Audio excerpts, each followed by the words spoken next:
There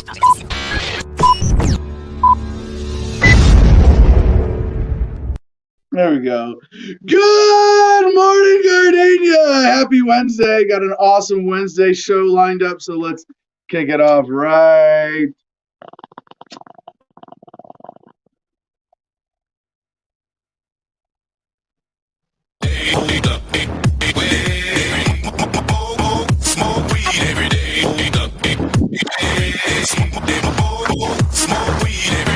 This is how you can tell I'm on the political right, obviously.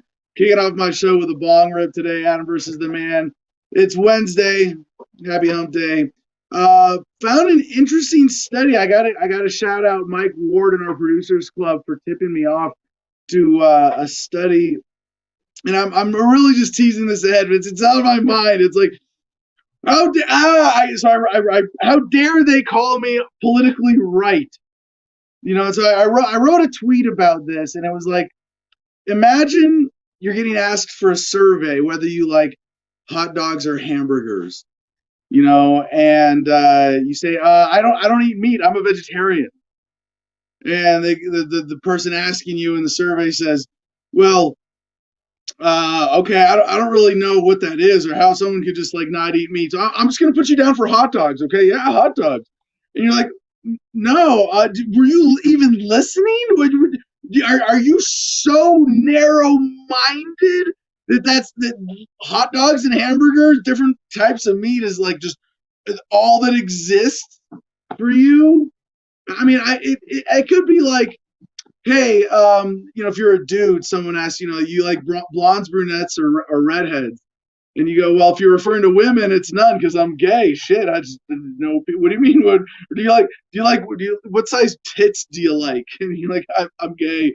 And it's like, well, I'm gonna put you down for medium tits. Like, no, you're missing the point here. I can keep going with examples, but I'll stop and get to the point here, where it's more like if you know, they say, are you left or right? You know, are you liberal or conservative? And at least the way that politics is discussed on this unidimensional spectrum, there is a moderate option. You know, on this one line, you can be left, moderate, right, or far left, or far right, or center left, or center right. And what this does, what they have done with this, the super class, the string pullers of society. I don't mean to be conspiratorial here, just the most powerful people in the world who manipulate the conversation. They benefit from us seeing politics in this one dimension because the one dimension represents just different flavors of statism. So if someone asks me, like, are you liberal or conservative or a moderate, I would say, well, neither. I'm a libertarian. I don't support any form of government coercion. So, you know, what does that make me? Healthy disrespect for authority says you can consider yourself right as incorrect instead of right wing. So there was a study done, and I Mike Ward in our producers club brought this to my attention, and they're looking at are there far right echo chambers on the internet? And so I'm not gonna say too much here. To tip my hand, so to speak, but our guest booker, the incredible Marcus Pulis in Indiana, is now on the job of seeing if he can get one of these study authors to be a guest on the show. And it was some, like, I mean, it's top academia looking at this, you know, looking down at the right wing conversation on YouTube from their ivory towers. And so maybe we'll have a chance to, you know, give them a little more on the ground view. Because I was actually mentioned, they're like, I think they actually were looking at the top 1,000 news channels on YouTube. And I don't know if it's by subscribers or total views, if it's by daily views. It's not shadow banned us anymore. But they said there was like 997 different political YouTube channels that they had placed on the left-right spectrum. And in a way, I was sort of like disappointed that by their standards, they didn't put me at far right, because by some standards, left is just big government and far right is actually anarchist. You go right to, the smallest or least government or no government. So, left, right would be anarchist to communist to tyranny. You see how much these definitions fail when you actually understand the words that you're using? Okay, so for today's show, we've got Stephen McClure, Executive Director of Homefront Battle Buddies, our co-host today, watching your comments. Stephen, why don't you jump up here and tell people what you're looking for? Comment of the day to win membership in the Producers Club. What's going to blow your mind? What's going to blow my mind? That's a good question. First of all, motherfuckers, there are like these little buttons and magical squiggly lines on your keyboard. They're for pronunciation and grammatical correctness. If I can't read the fuck you're saying, I'm not going to give you a prize. Second of all, if Adam's talking about a topic, you need to be commenting on that topic. We all understand that 9/11 was an inside job. Well, about fucking the economy over. Don't bring up the World Trade Centers. Building number 7's bullshit. Thank you. Well, Steve, I wouldn't have put it in quite those words, but I know what you're referring to, and that there are people around the internet who this is not also a decent chunk of what looks like what I'm about to describe is paid trolling, like legit troll farms. But there are people who I have met in person who are like really passionate about evangelizing for one subject or one issue, and whatever conversation they are in. Oh fuck, that's me. And it's freedom. But no, there are people who are like 9/11 is their thing or Sandy Hook is their thing, and they kind of go through phases of just spamming that everywhere. So it was good until the language. Gosh. Sorry, I get passionate. But I would like to make a few announcements. If you're watching this show and you do enjoy a good cigar, we can go over here to Cigar Federation and get you a cigar. You can get a sampler. See if my computer's going to load anytime soon. I love samplers because there's some cigars that I like and some cigars I don't. So if you get a sampler, I'm going to at least like one of them, hopefully. Or you can give Adam your money over here at Adam versus the Man. Get you a beanie. I've never worn a fanny pack, but if that's your jam, go for it. Hey, I used to have a fanny pack that had a secret compartment around the back. I mean, not really secret, but it had the main compartment in front. It had like a super mini compartment in front of that, and then it had a zipper that went all the way around, so the whole thing would flop open, and it had these two little elastic straps for a handgun. And I carried a 9mm that way for a while, and I used to go jogging wearing my Daisy Duke little black running shorts and Vibrams or totally barefoot, but I was armed. But I just, and maybe I'm wrong, I just feel like that's going to bounce and like hit your groin and hit your gut all the time. So the one that I had, like, I think the one that the Adam versus the Man one on the store, you can put a gun in it. You could probably modify it to be a little more tactical or ergonomic per your needs. The one that I had, I don't even remember the brand. It was it was designed for a firearm, and if I wore it properly, I can't remember how exactly, but no, I could run and it wouldn't really move. It was great. It's doable. It's doable. Be creative with how you arm yourself. That's the advice, and my main advice really is carry like we can debate guns. And by the way, one of the segments I want to tease ahead today that Stephen is looking forward to, I'm sure, is the about guns and conscious consumerism, because we have a list of major corporations that Stephen might be very disappointed to find out that he has to boycott now. But we'll get to that. That's coming up in the second half of the show today. What were we talking about before that?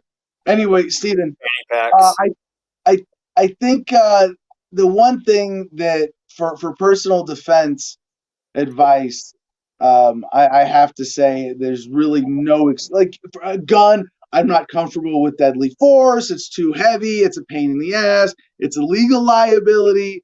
There are lots of. I have kids around. I'm not adequately trained. There are lots of legitimate reasons to not personally carry a gun. That's why when I see people carrying, if it's appropriate, I usually thank them for open carrying. It happens a lot in Arizona. I say, "Hey, thanks for carrying," or just, "Hey, thanks for open carrying." Whatever, casual, not making a big deal out of it. But pepper spray or a taser, like, and really, I have a strong preference for pepper spray there between those two. But pepper spray, there is no reason to not carry pepper spray.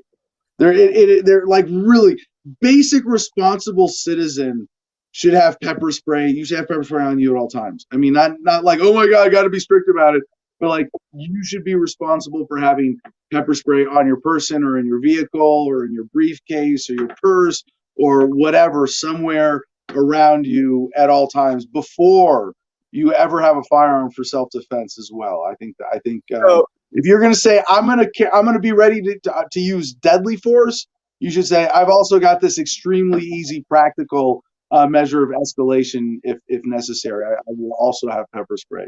And so one of when the I open carried, I never open carried without having pepper spray on me as well. So I want to address a few things. If you open carry, that's fine. I don't. I have a few personal issues with it. If you don't have issues with it, go ahead and do it. I conceal carry. Yeah, Um, no, that's another personal preference. I totally yeah, respect different considerations, different people, lifestyle, circumstance, of course. yeah. And I'm gonna have a little 5-10 minute segment today, and we're gonna talk about health. Um, but seriously, if you, I agree. One of my goals is I'm about 140 right now. I'm gonna in the next year be about. I want to be close to about 190, 195. Um, and a lot of that has to do with the That's a lot fact of meat. that is a lot of meat. A lot of that has to do with the fact that you're less likely to get victimized if you look like somebody that can help defend themselves. So I'm very, very pro BJJ Are wrestling. you, are you self-conscious for security reasons about being on the lean side?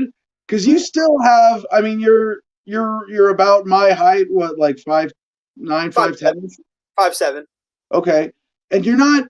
I mean, you're lean, but you're athletic. Like you have a strong, physical presence already. You're already in that category by far of not my first choice for a mugging. And You know what I I'm mean? aware of that.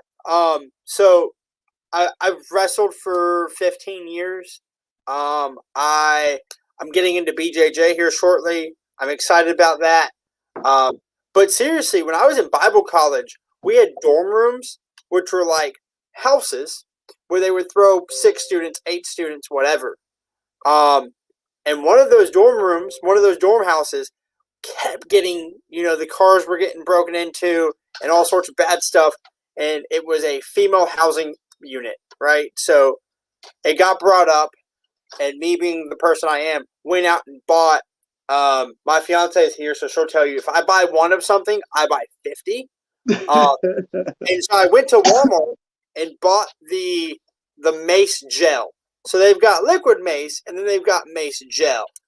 And I just bought all the mace gel they had, and I handed them out to all the female students. And somebody goes, "How well does this work?"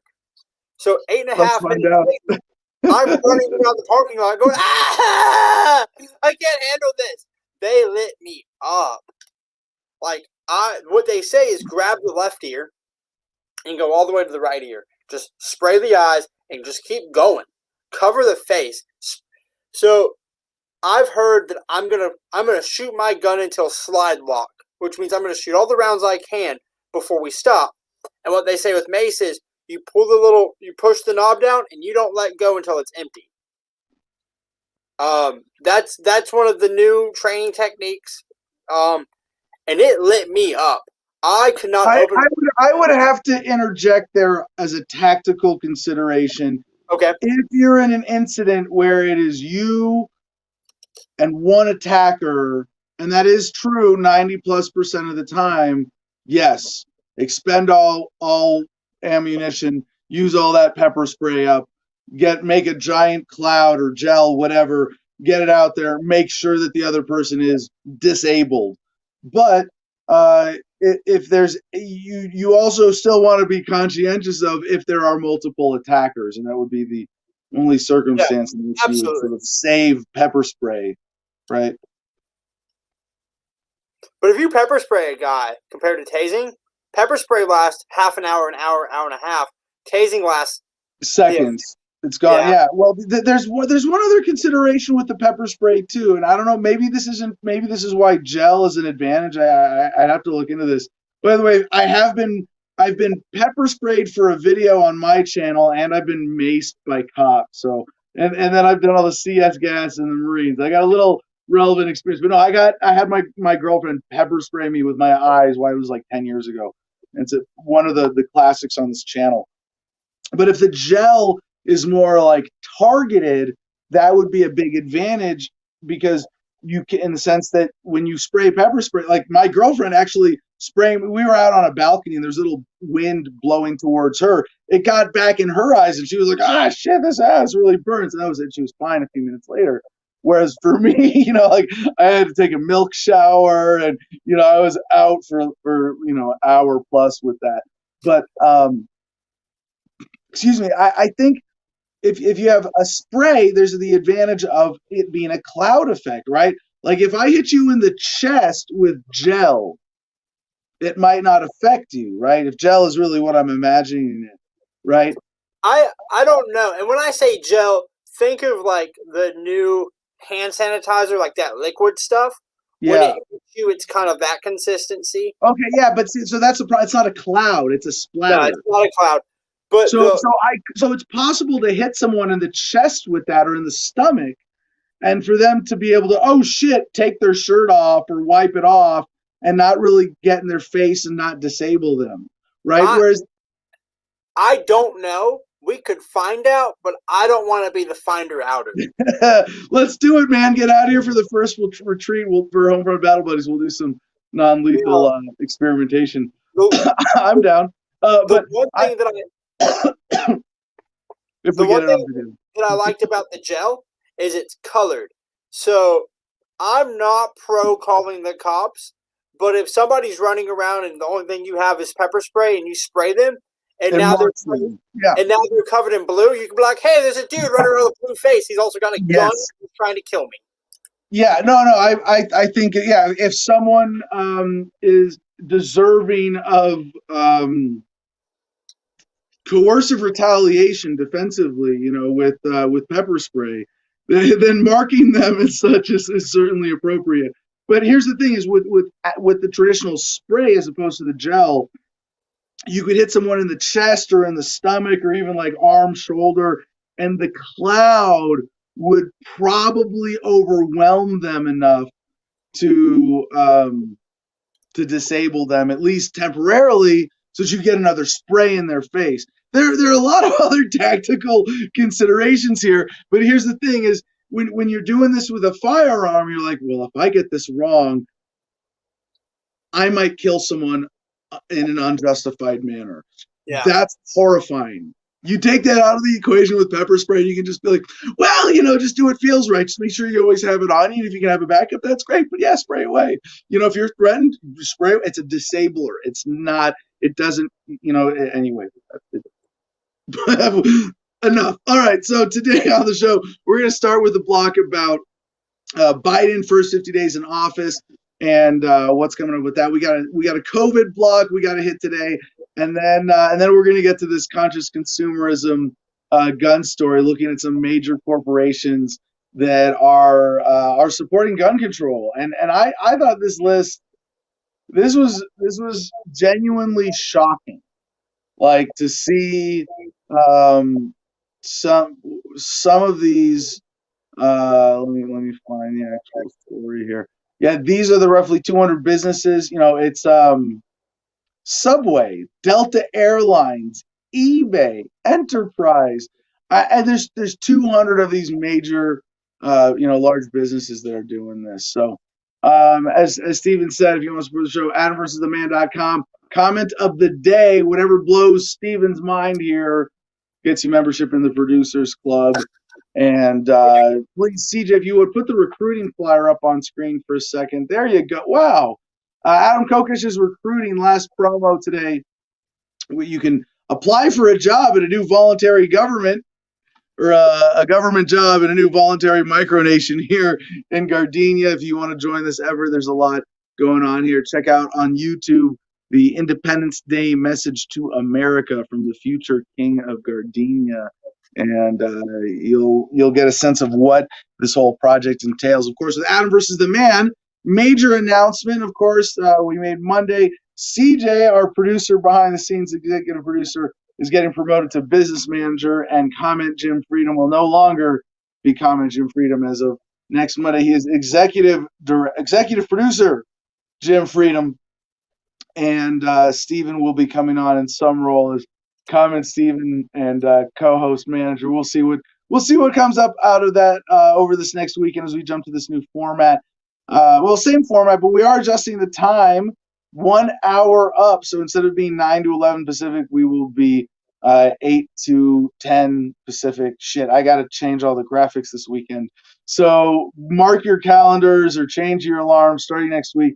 And because of daylight savings, it's a 2 hour difference here in Arizona because we don't let government fuck with the time because we're better than all the other states. Yeah, we are. Arizona. That's why Gardenia happens to be in the Arizona part of America. All right, so jumping right into Associated Press. Oh, any of that stuff, if you want to get involved in any of those projects, Homefront Battle Buddies as well, we're going to hear from Steven more about that later in the show. Email me, Adam at thefreedomline.com, and we'll make it happen. Today, by the way, I know I've been behind on emails in organization. For those of you who are waiting for a response from me, I apologize. My back finally hurts enough that today I will be forced to take an office day. I've been doing a lot of cutting wood and getting ready to build a deck on the cabin here. And it's all right, I'll stop. Very exciting project. There will be photos on Instagram at the Garden of Freedom. Biden's first 50 days, where he stands on key promises from APnews.com. President Joe Biden laid out an ambitious agenda for his first 100 days in office, promising swift action on everything from climate change to immigration reform to the coronavirus pandemic. He hits his 50th day in office on Wednesday as his administration eyes a major milestone: final congressional passage of his $1.9 trillion coronavirus aid package. The bill includes direct payments to millions of Americans and money to help the White House deliver on a number of Biden's biggest campaign promises, like reopening schools and getting more Americans vaccinated. Now, I will say there is something I do appreciate about Biden versus Trump. You know, not as a libertarian, just so much as an American who values his time. 50 days went by in the Biden administration, and I feel like I barely noticed. That's kind of nice. There's so Trump's brand of politics. One of the things that made it unique among all presidents was the barrage of drama and just the wanting to have. There was a constant need, and maybe this came from Trump himself, but there was an outsized need to have your attention. I mean, it's like if government is going to screw you over, like do it quietly. You know, why add insult to injury? For those of us who recognize that it really, you know, it is what it is. It is time that we would rather spend in looking at current events, talking about things that matter. And maybe there is a shift to that. Although, and I'm going to come back to this with the COVID block. One of the things that seems to be evolving in this narrative of the early Biden presidency is that Biden is cleaning up Trump's mess, and that includes COVID. And it's really disingenuous to say we're in the middle of a pandemic. You know, it's like, no, we're coming to the end of a year of lies and manipulative bullshit and corporate ripoffs with government and media aiding in this fear frenzy conspiracy of conspiracies. So why did Texas lift the mandates and Mississippi and now Wyoming? The lies were wearing thin. They couldn't maintain the justification and their credibility at the same time. And so, shit, we're gonna have to let this one go. And there's so like I hate to go to like an extreme historical comparison. I mean, it's not that extreme. It's just going back to the American founding. But you think about the Articles of Confederation versus the Constitution, right, that we have today. And it was an illegal coup against the legitimate Constitution of the time, which was the Articles of Confederation. There's a lot to that history. It's so much fun. If you really want to get into it, it's like the ultimate hidden history story of America. Because before the current federal government as we know it today, the government that existed under the Articles of Confederation was non-existent, but by comparison, non-existent. That there was a true, decentralization of government, whereas the creation of the government that we have under the Constitution created the ability to have the central bank, taxation, the intellectual property racket, standing armies that the founders were against for the most part. And that story was just kind of swept under the rug. Oh no, this is the government now. Yeah, it's been this way pretty much from. Well, there was that little time when we, between the declaration. I mean, do you not ever put it together that like, hey, the Declaration of Independence was 1776, and then the Constitution was 1789? Well, were we all just running around like chickens with our heads cut off for 13 years until someone wrote down these magic words on paper and made it the Constitution of the United States of America? No, it was the Articles of Confederation before that. And this story has really been erased from American history. And there's so many other episodes like this. That one seems really fundamental, but especially around war and foreign policy and banking and, overthrowing foreign governments. There's just, well, we sort of knew what was happening at the time, but then we just sort of went back to regular life, and that never made it into the history books, did it? Funny how that works. Because I think that's what's going to happen with COVID, honestly. There's going to be a whitewashed version of the story where, oh yeah, well, the world came together and governments responded, and some did better than others, but it's a good thing they did. And if we didn't have governments, there would have been a lot more deaths. Of course, how dare you suggest that we could handle this non-violently? We needed governments to deal with this pandemic.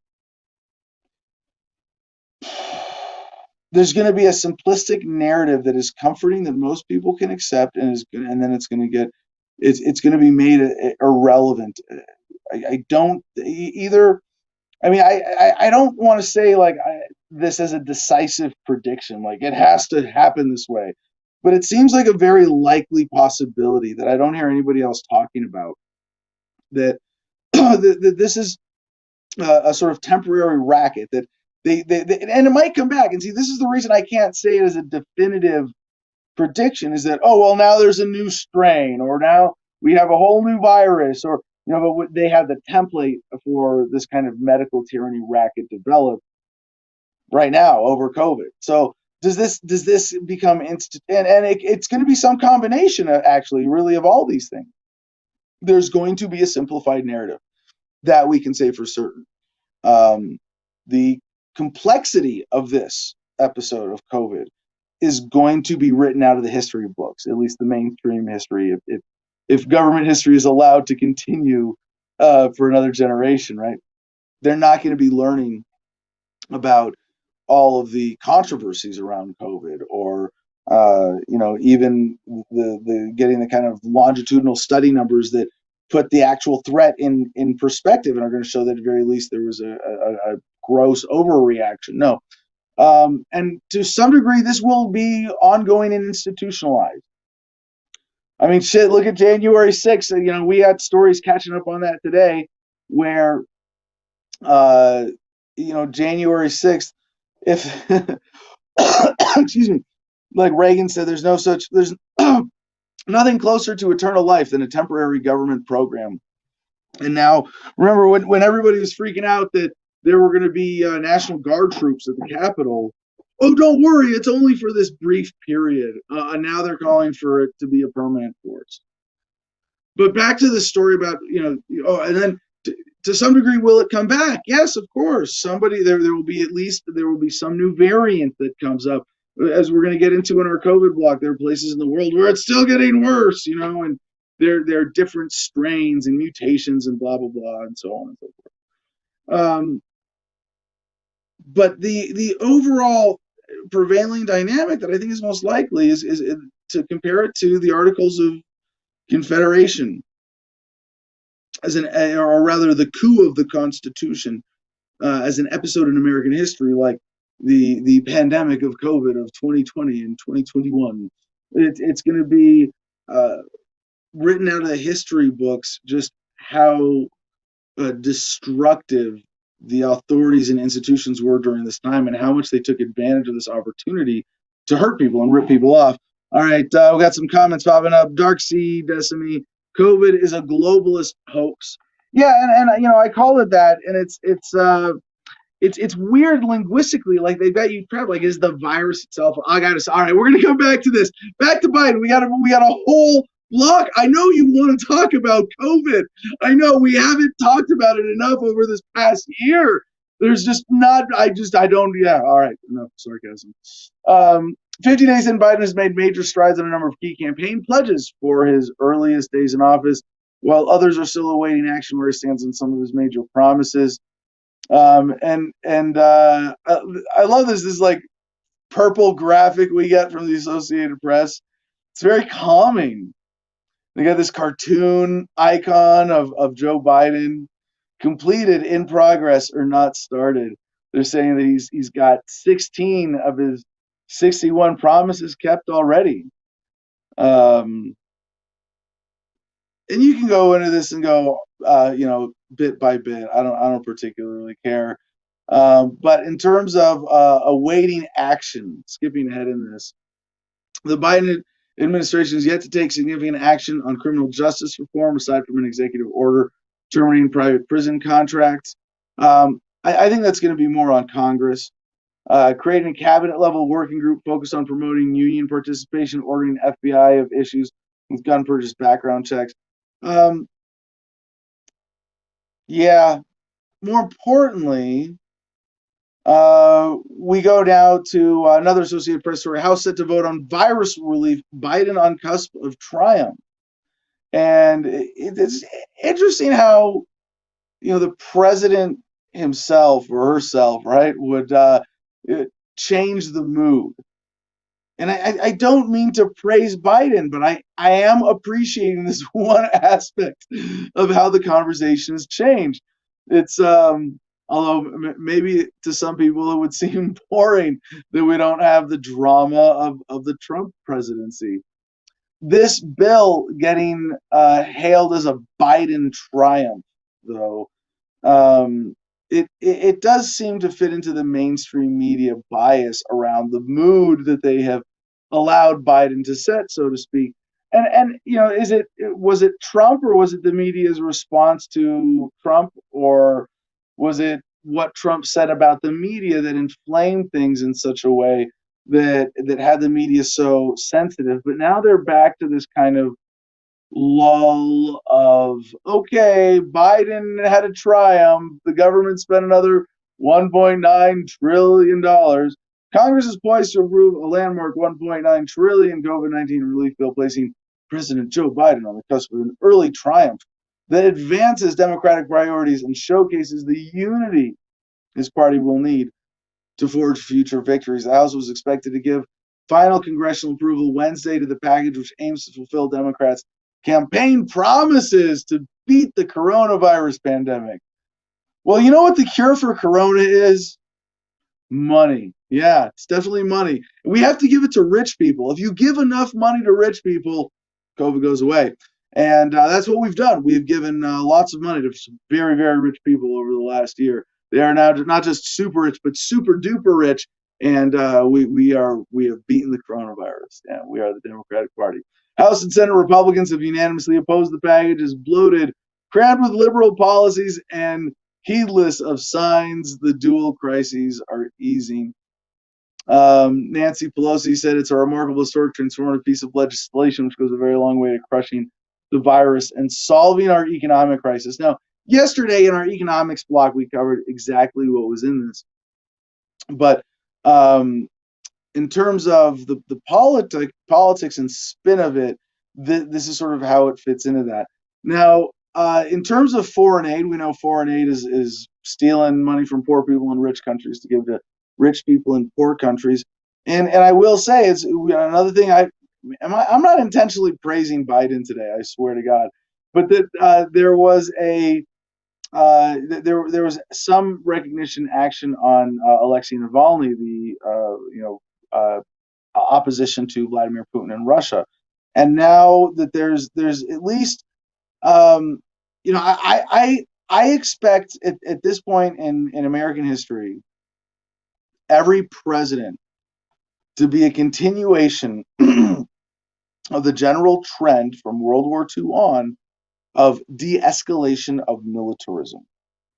So it's like, what do we get now? What do we get now? Okay, so new president, because the will of the people for wanting peace is so far ahead of government.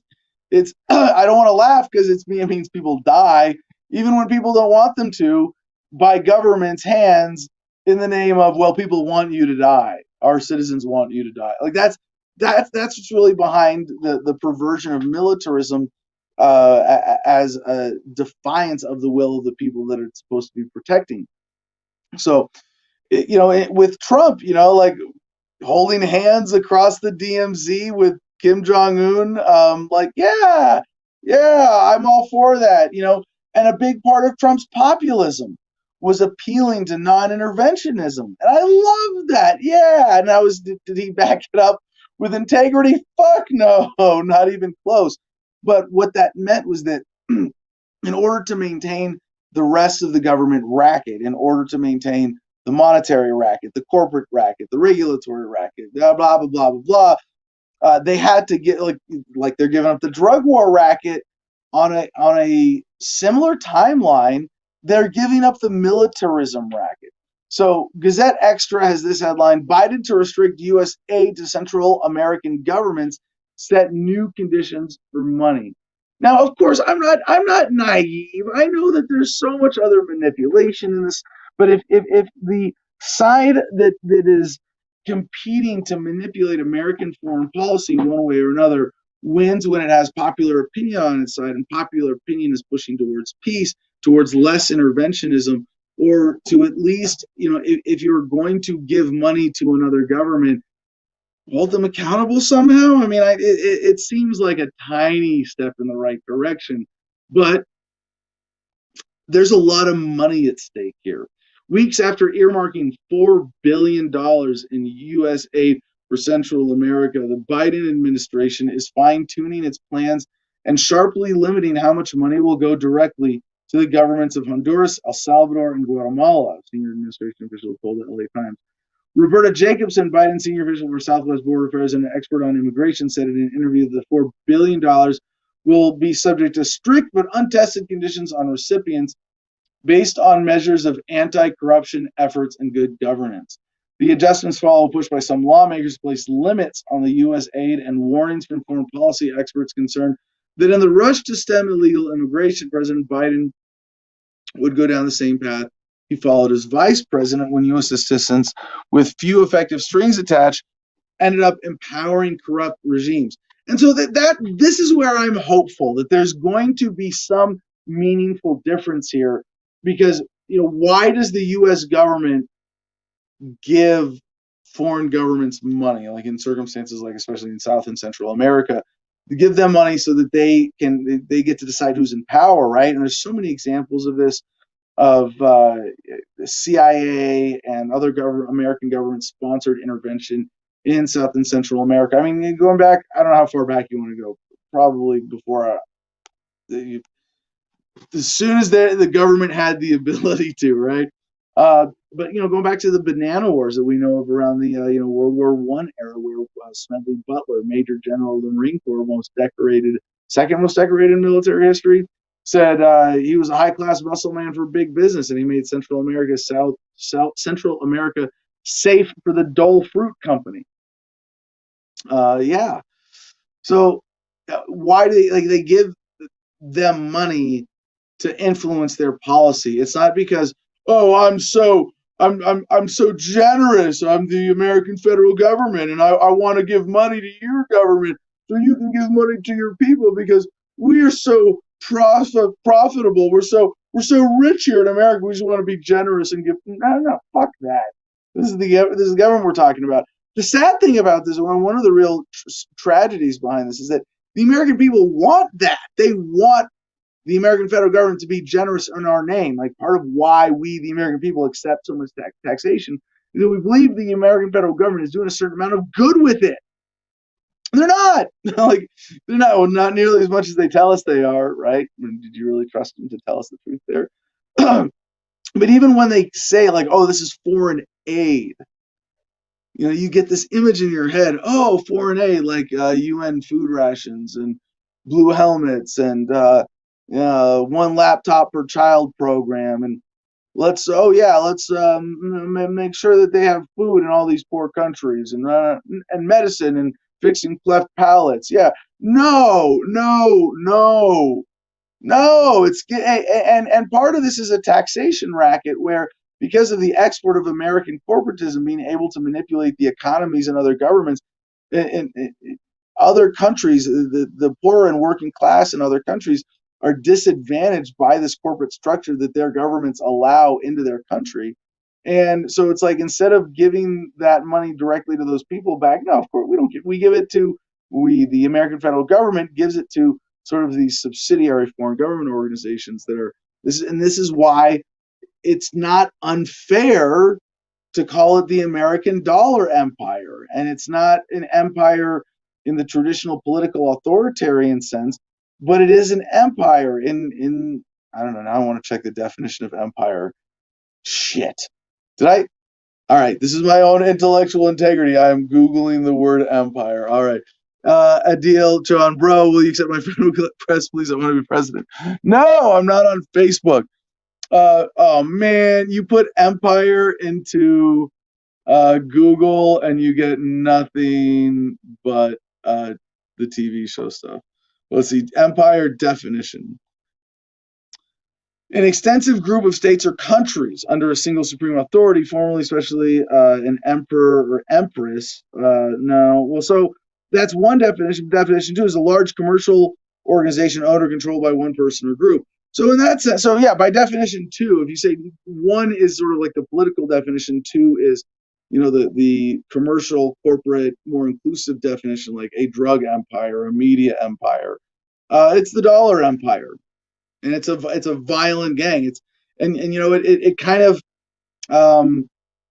borders on the traditional definition of empire, because it is a group of states or countries under a single supreme authority. Although, is because the U.S. federal government is a superpower, does it make it the singular superior authority? If so, only in a shadow sense that we have these subsidiary units. But I think they do have a certain amount of autonomy, that these countries, these governments in South Central America and most of the rest of the world, can at least choose whether to align with China or the United States. Biden. So anyway, back to the story though. Does that foreign aid with few strings attached end up empowering corrupt regimes? Yes. Fuck yes, it does. But maybe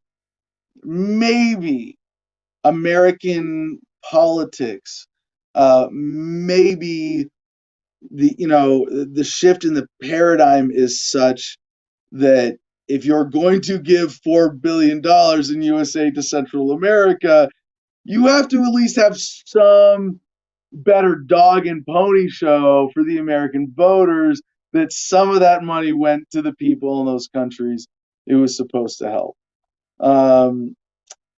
So now another thing. So this is like good news. I'm not praising Biden for this. I'm celebrating the fact that if you're going to be president in 2021, you can only get away with so much militarism. So, USnews.com, Pentagon confirms Biden's new restrictions on drone strikes, commando raids. President Joe Biden's review into the military and spy agencies' clandestine warfare shows how unwieldy the rules governing shadow warfare against violent extremist groups have become. Now, I think a lot of this just sort of went unexamined in under the Trump administration. He's able to distract from this, and people didn't think he would really change that much.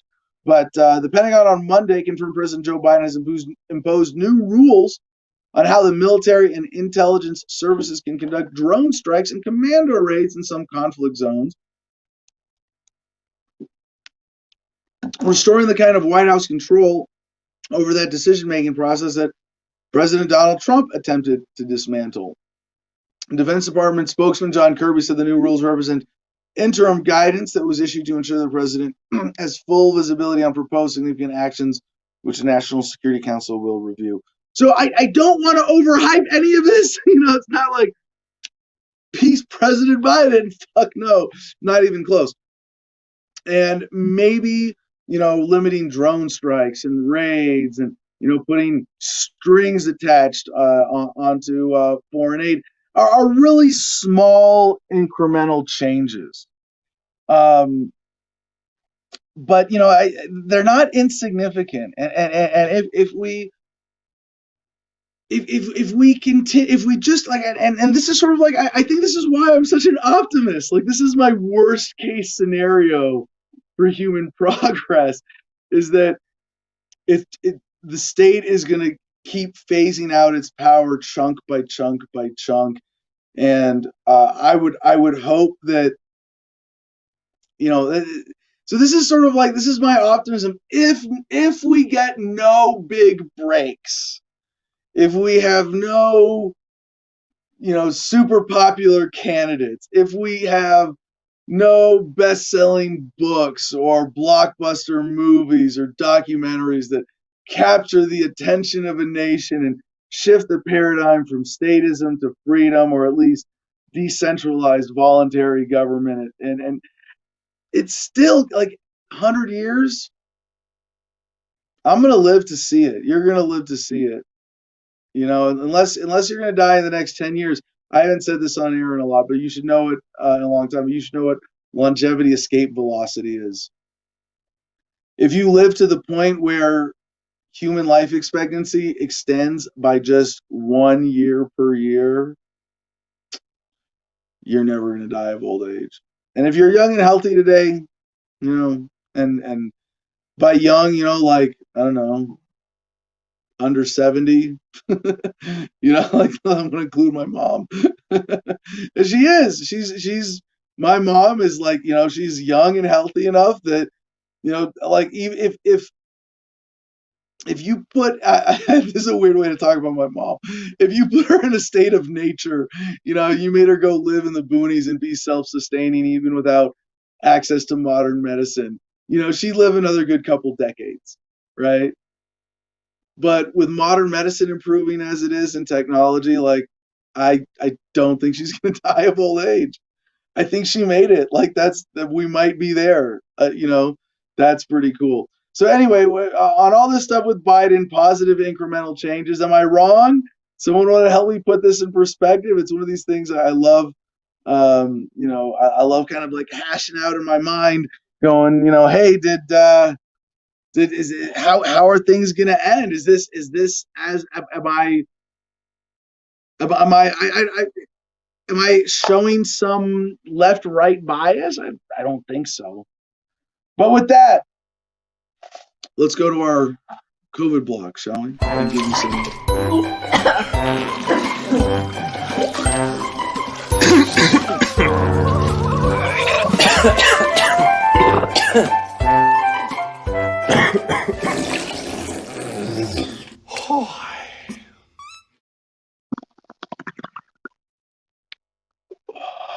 Everything you are about to hear is dangerous medical misinformation and it should be thoroughly ignored. All right. What do they want you to be afraid of now? From Yahoo News, man dies after getting 3-hour erection from coronavirus. Yeah. Yeah. The COVID-19 patient has suffered from a painful 3-hour erection due to a rare complication of the virus. The unidentified 69-year-old man from the U.S. state of Ohio was diagnosed with a condition known as priapism while in hospital for coronavirus in August last year. The patient was admitted to Miami. By the way, that's in hospital, not in the hospital. The is the American thing. This is British. I believe this is from Yahoo News Australia, written in the British tradition of while in hospital. The patient was admitted to Miami Valley Hospital and diagnosed with COVID-19 after his condition began to worsen. He was sedated, placed on a ventilator for 10 days. Now, this is the thing about the ventilators, and I'm if someone has a more decisive story or look at this, I would love to share it on the show tomorrow or for our next COVID block. But it started to become clear months ago that ventilators are being over prescribed or overused, and part of it was because Cuomo, we need more ventilators. We need more ventilators. You remember that there was the scramble for ventilators. One of those things that's not going to be written in the history of this, at least not the official government history, is that government scrambled for ventilators and then realized that wasn't really a good thing. What I want to know is, if someone can give me an article or maybe a study with a more comprehensive look on the role of ventilators in this pandemic, what was their role in being overused and how many people died as a result? As I understand, there were doctors putting patients on ventilators at a point in the progress of the virus or their illness from it where they were it made it worse because it actually exacerbated the tissue damage by forcing the breathing with a ventilator, and that caused in a lot of them, it caused them to get worse. And so when governments were bragging about, oh, look how many people we have on ventilators, you could translate that into look how many people are at least hopefully accidentally killing. So when his lungs began to fail, medics placed the man described as obese on his stomach for 12 hours, a technique used to help get air around his body. When he was turned onto his back later that day, staff noticed he had developed an erection. According to reports in the American Journal of Emergency Medicine, doctors believed COVID had caused blood clots in the patient's penis. Ice packs were applied to the erection for 3 hours to try and reduce the swelling. But when this failed, doctors resorted to draining blood from his penis using a needle, which proved to be successful. The priapism did not return. The patient remained sedated throughout. He was taken to. Are you picturing? Try not to picture too much, but can you at least picture like the bigger picture around this medical case, like how this is allowed to develop?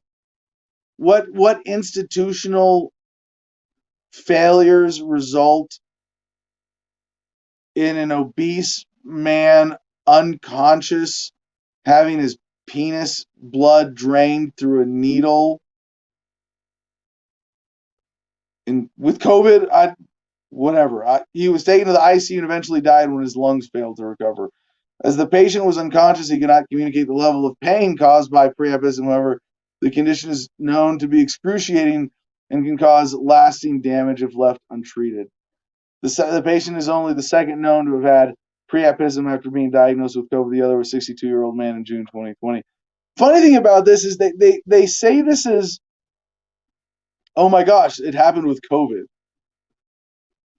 You have 1 million people who got COVID. Well, if this happens to 200 million people at random, oh my gosh, we got 2 people with COVID who had this.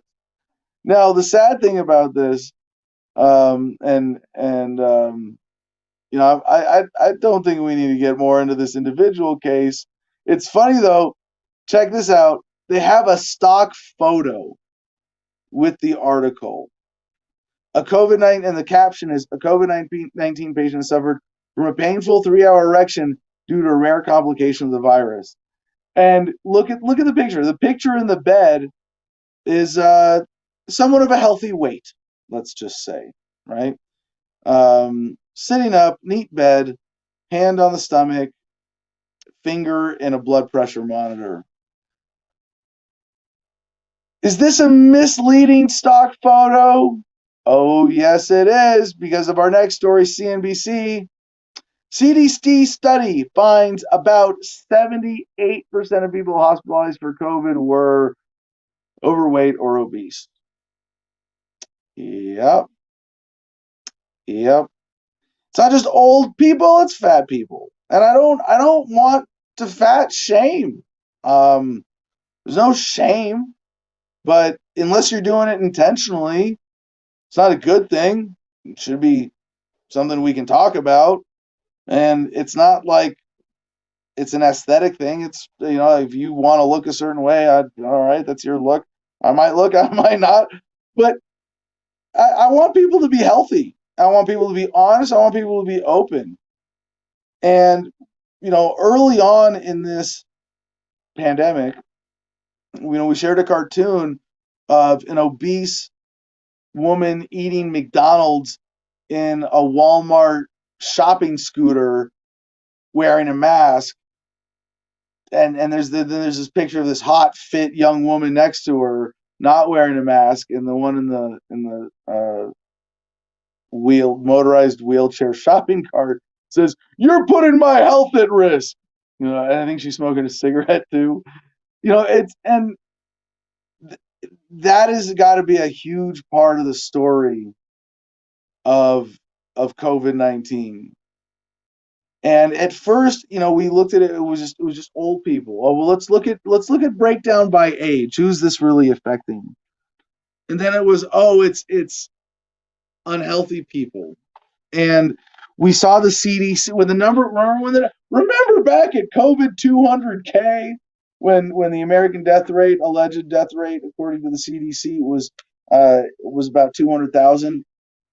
CDC came out and it was only 6% of those who had no other comorbidities. They literally just died from COVID, and that's like almost. You see how many medical record mistakes are made. Yeah, I would bet even in those there was something you could point to that contributed to their death. So when you see 78% of people hospitalized for COVID were overweight or obese, what are the other 22%? Extremely old, immunocompromised? And if it's just that, why are we letting those two groups of people, and I'm not saying this is to single them out morally, although there are sort of moral and, ethical intersections here.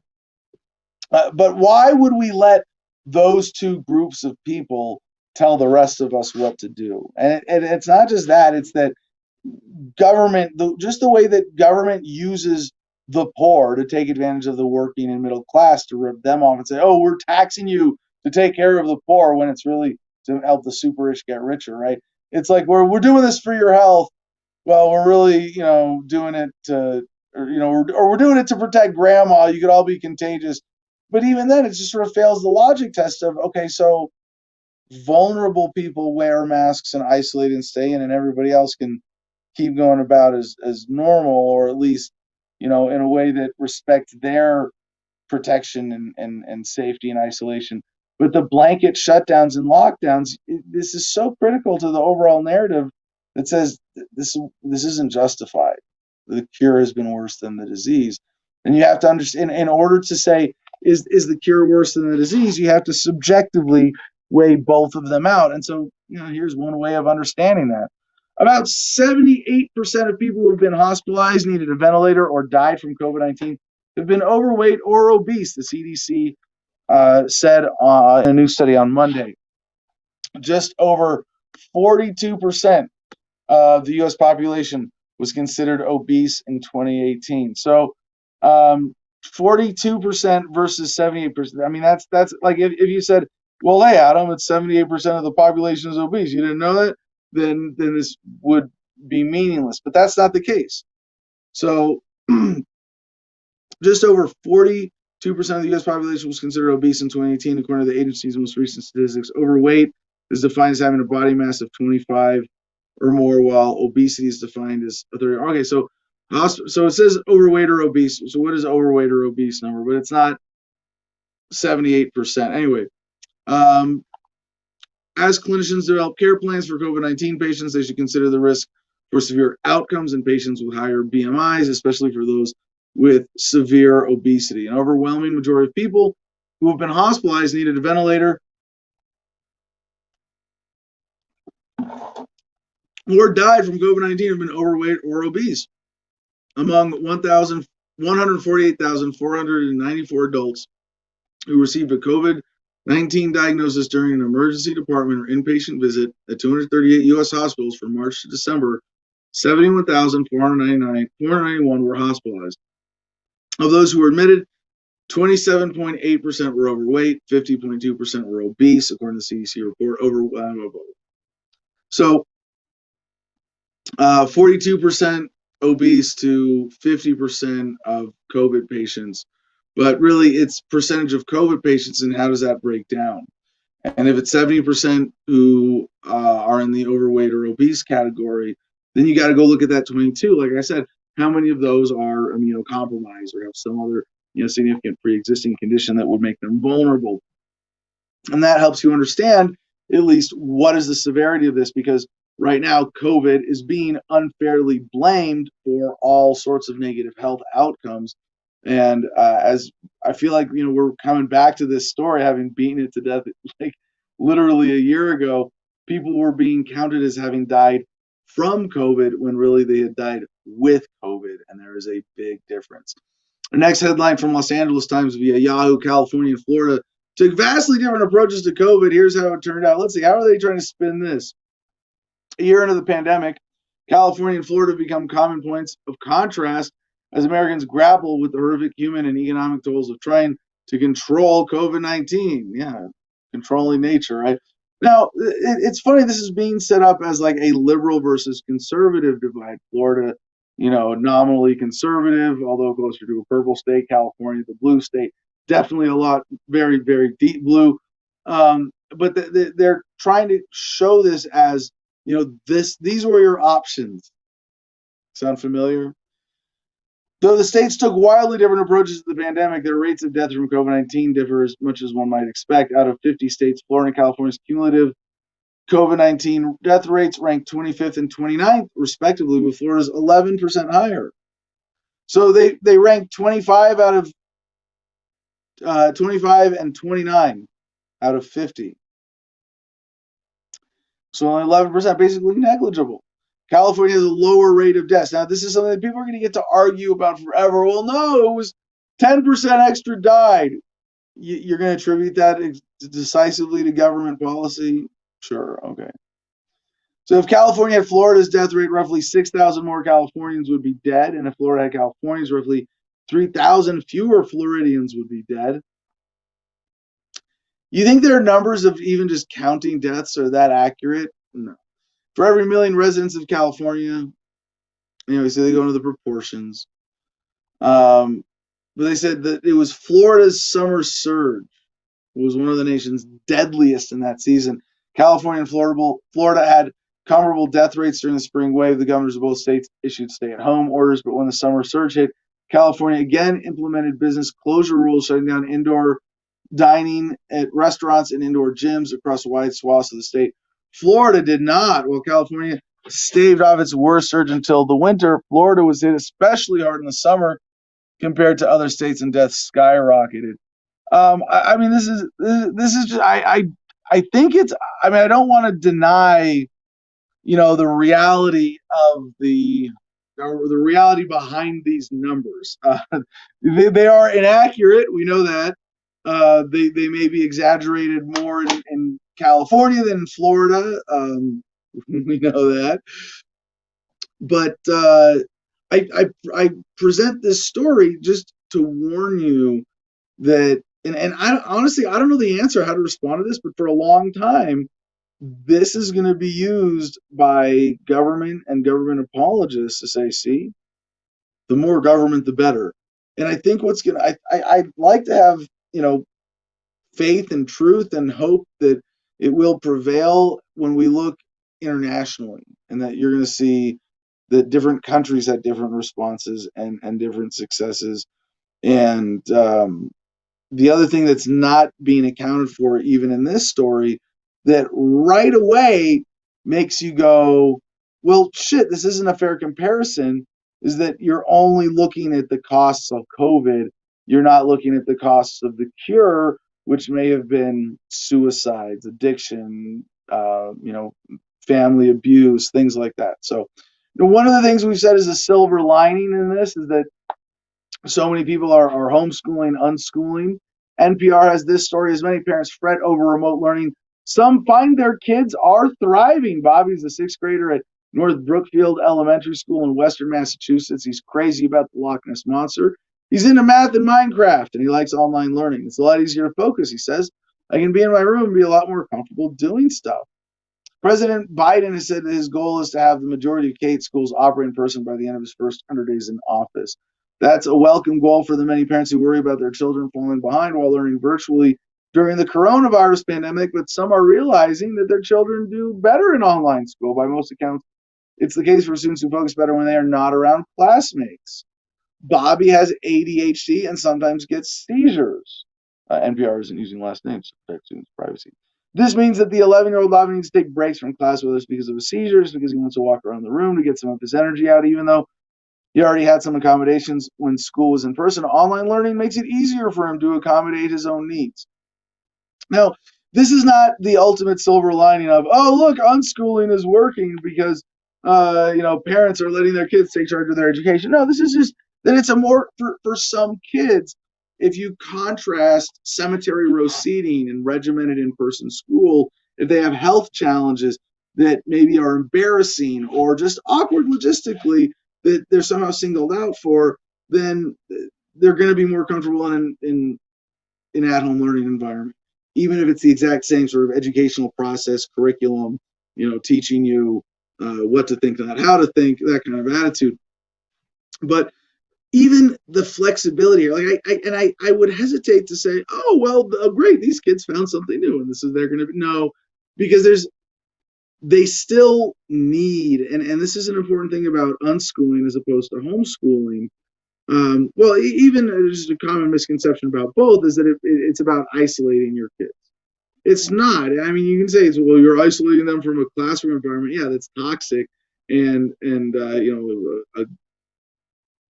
full of horrible government policies. But it really does involve being interactive with other kids and with adults and kids of different ages in the community. So the fact that some kids who need the privacy, who need the flexibility, who need that more customized learning environment, had been forced into an environment that for them specifically was counterproductive. That weakness of the government school system being exposed, we can celebrate that silver lining. All right, now we go back to Florida. CBS Miami, South Florida's real estate market red hot a year into COVID pandemic. Now, this is an important follow-up on the real estate crisis that started in March, April last year, because right away when some businesses started shutting down, they were operating on very thin margins, lots of restaurants especially. And I remember we covered the story, I'm pretty sure it was April last year, about the real estate crisis on the east coast of South Florida. South Florida has seen a crush of new housing buyers, so much so it's created a seller's market with many sellers getting top dollar. People from all over the Northeast in high tax areas are making an effort to make South Florida their new home. But it's not easy. My wife and I both grew up in Florida, said Jonathan Ticknor, who is relocating from the Washington, D.C. area in Virginia. Tired of the cold weather, the snow, and high taxes, he and his family are ready to move south. The weather here has been in the 20s over the last week, barely scratching the mid-30s.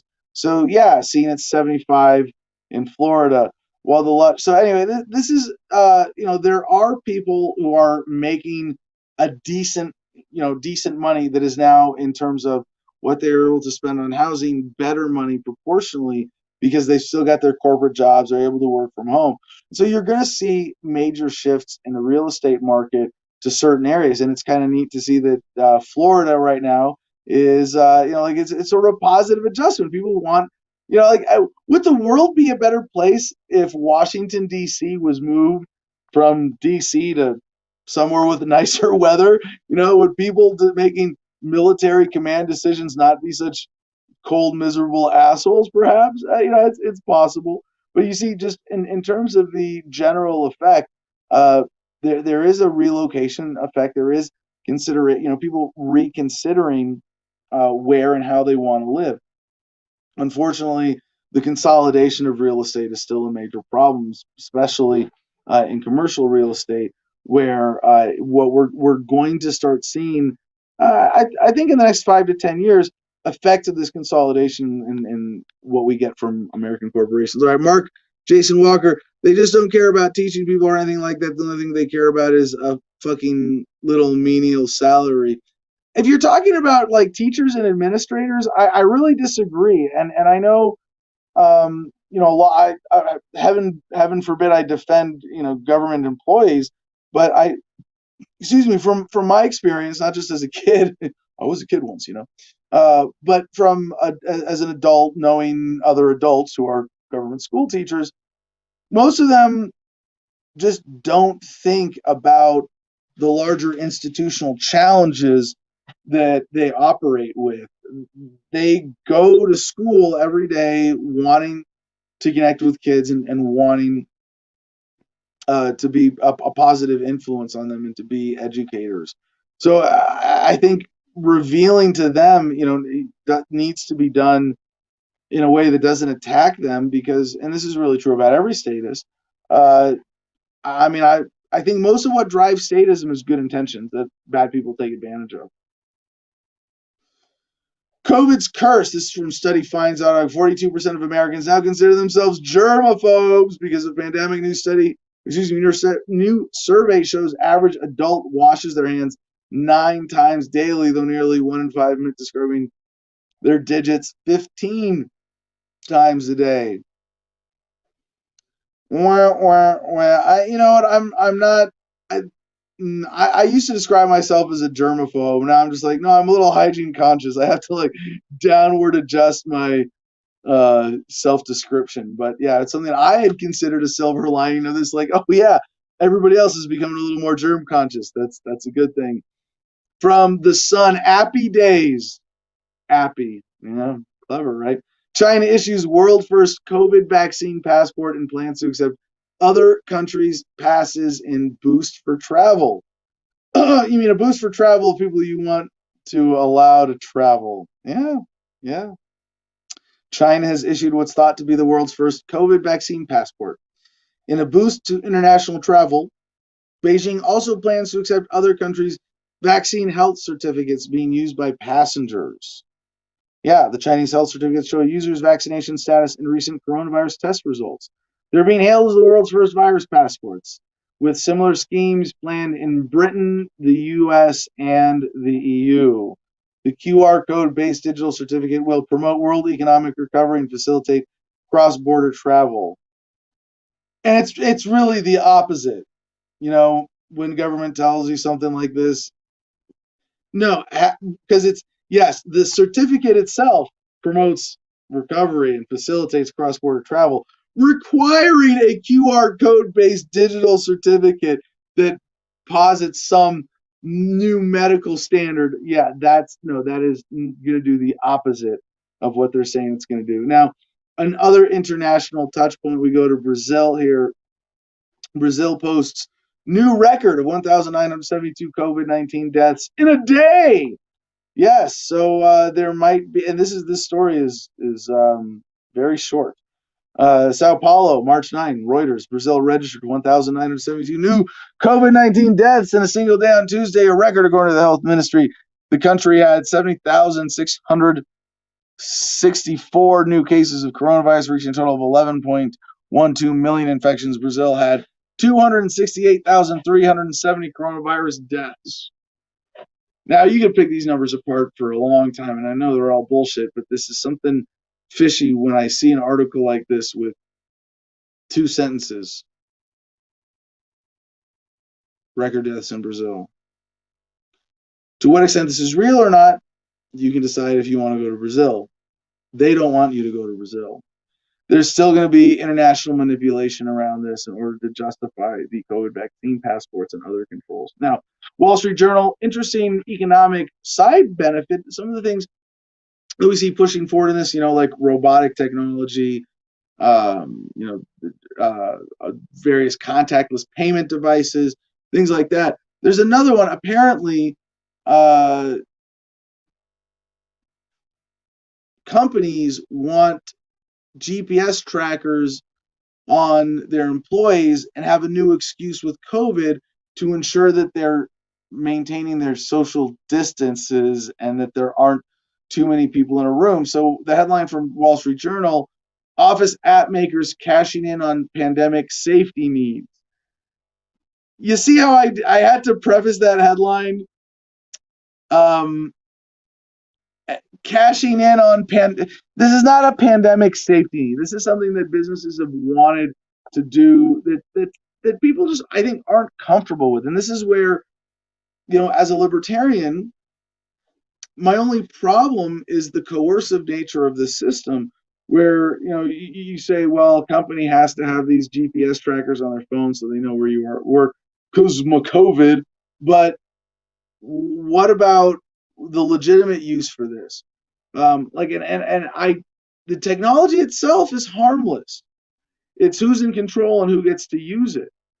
And when government gets to know where you are at all times, and they can make mistakes and you can get screwed, or you can be punished for victimless crime, then there's a major problem with this.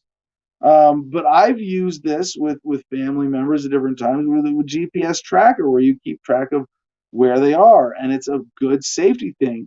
The problem is you can't trust them to not use this information for evil. So kind of a double-edged sword here, but it's corporate America that's leaning into this one. Investors are pouring money into phone apps that enable companies to monitor employees' movements and ensure they are complying with social distancing and other COVID-19 related health protocols.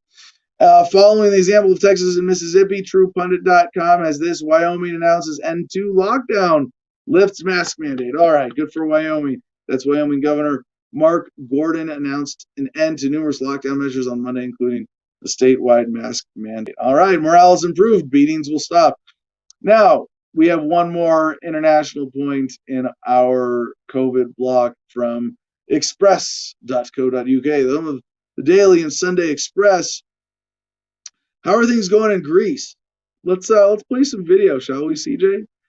Now, in this article, the description: Greece protests erupt, petrol bombs hurled at Athens police and lockdown violence. Video, and I read the headline and go, wait, lockdown violence?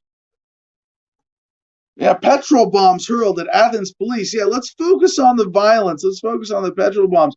Dramatic footage. Let's bury what actually is happening here and how this started. So let's go to the entire story while we watch this video. Clashes have erupted in Athens, Greece, as a demonstration against police violence turned to chaos. At least one police officer has been seriously injured in the ensuing violence. Videos have begun emerging showing mass skirmishes between the protesters and the police. Demonstrators can be seen throwing petrol bombs and Molotov cocktails and flares in the videos now being shared on social media. The initial protests were prompted by a video that appeared to show a man being beaten by officers in the area. Really? So the cops started it. Oh yeah, just missed that. Just downplay that part of the narrative. More than 5,000 people marched to the densely populated residential area of Neasmini. I hope that's how you're pronouncing it. Some demonstrators held banners reading, "Cops out of our neighborhoods." Other banners read, "Parks are for laughing, not for hearing the words, I'm in pain." This was a reference to the viral video footage as the man can be heard shouting, "I'm in pain," and he was beaten. As tensions continue to rise, Groups of protesters broke away from the march and hurled rocks, petrol bombs, and flares at the police. Now, I would suspect that those are probably infiltrators, police infiltrators. To disperse these crowds, police fired tear gas at the marked protesters. Because if you don't have police infiltrators in these crowds escalating the violence, you don't have the excuse to use all your new military hardware. Early reports have indicated that 3 police officers were hurt and 10 arrests have been made. The video that compelled citizens to protest was condemned by opposition parties. Authorities have confirmed that an investigation is underway into the use of force by police. And here's the very last sentence in the story.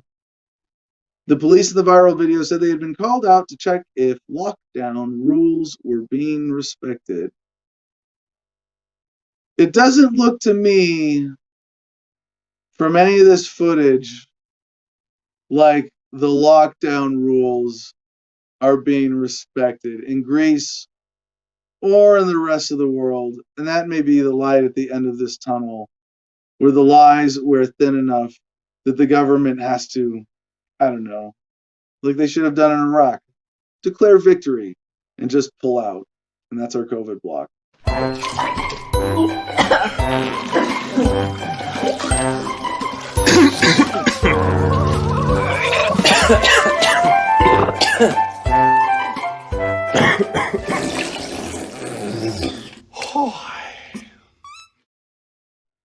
All right, ladies and gentlemen, let's get a comment. Steven up on screen here.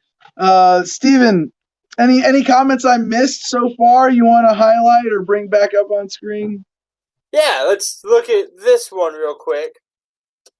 And American people think BLM protesters are violent. Yeah. American standards are easily distorted towards the snowflake sensitivities, shall we say.